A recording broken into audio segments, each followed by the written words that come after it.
I am Samson, chosen by God, blessed with strength and purpose. Though I faced many temptations, my faith remained steadfast. From birth I was set apart. No razor was to touch my head, no wine to pass my lips was used.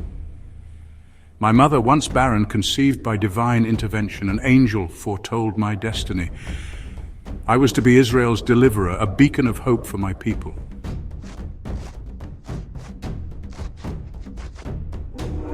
As a young man, my strength was legendary. I could tear a lion apart with my bare hands. But strength of body does not equal strength of character. I was flawed, yet my faith never wavered.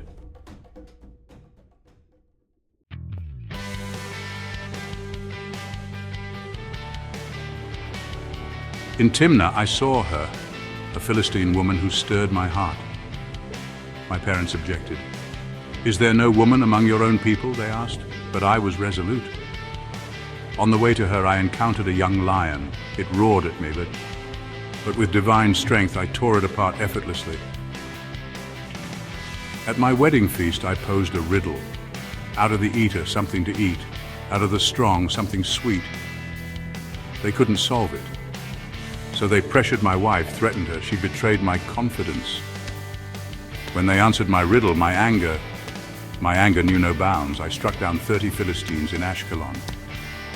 It was just the beginning of the bloodshed. The Philistines, they took everything from me, my wife, my family. I retaliated with fire and fury. I caught 300 foxes, tied them tail to tail with torches, and set their crops ablaze. They came for me, an army of them, but I was not afraid. With the jawbone of a donkey, I slew 1,000 men with divine might. I thought myself invincible. For years I judged Israel, but I was a flawed leader, driven by passion and vengeance. Then I met Delilah, beautiful, cunning Delilah.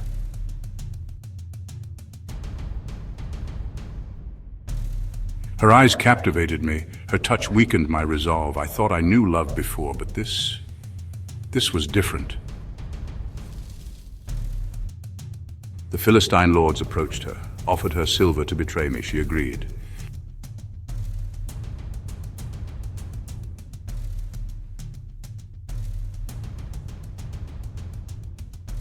How can you say you love me when you don't trust me? In a moment of weakness, I revealed my secret. That night, as I slept, she called for a man to shave my head. I awoke to find my head shaved, my strength gone. The Philistines took me, blinded me.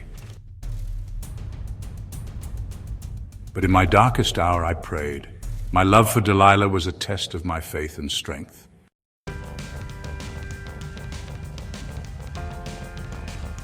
In darkness and chains, I finally understood. My strength was not my own, but God's gift. They made me grind grain in prison like a common animal. But as I worked, my hair began to grow.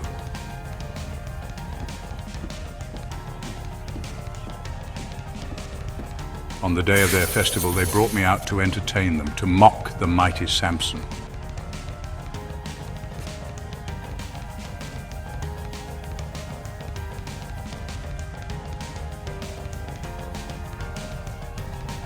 I realized my true strength was in my faith.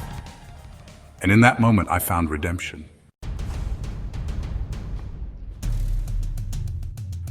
In the temple of Dagon, surrounded by thousands, I prayed one last time, "Sovereign Lord, remember me. Please, God, strengthen me just once more." My hair had grown, and with it my faith returned. I felt the old strength course through my veins. With all my might, I pushed against the pillars. The temple shook, then fell. In that moment, I killed more Philistines than I had in all my life. The temple collapsed, burying me and my enemies beneath the rubble. In death, I achieved what I could not in life. Israel was free, but at what cost? Remember me not for my strength, but for my weakness, for in weakness I finally found true strength.